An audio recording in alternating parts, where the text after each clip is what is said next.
UP में होगा Shia Waqf board के चेयरमैन का इंतखाब। हाई कोर्ट की लखनऊ बेंच ने रोक लगाने से इनकार कर दिया है। वसीम रिजवी की अर्जी को अदालत ने खारिज कर दिया है।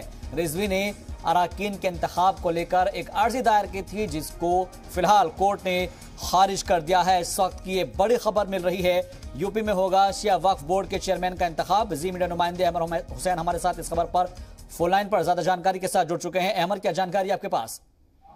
बिल्कुल, देखिए, जो शिया वक्फ बोर्ड का जो चुनाव होना है उत्तर प्रदेश में, उसको लेकर वसीम रिजवी जो पूर्व चेयरमैन रहे हैं शिया वक्फ बोर्ड के, उन्होंने अर्जी दी थी कि जो सरकार की तरफ से जितने भी जो कैंडिडेट लाए गए हैं, जो सदस्य बनाए गए हैं, वो अवैध तरीके से बनाए गए हैं, जिसको लेकर उन्होंने सरकार में कोर्ट में अपनी अर्जी दी थी और जो चुनाव था उसको खारिज करने की मांग की थी। लेकिन कोर्ट ने उनकी मांग को खारिज करते हुए और चुनाव कराने की बात कही है और साथ में जो 26 अक्टूबर को इन्होंने अर्जी दी थी उसको कैंसिल करने की बात कही है और अगली जो तारीख दी है तो उसमें बहुत कुछ मुमकिन तौर पर माना जा रहा है कि जो वसीम रिजवी जिस तरीके से चुनाव को रोकने की बात कर रहे थे, तो वो कहीं ना कहीं उनको एक गहरा झटका लगा है और जो शिया वक्फ बोर्ड का खास तौर से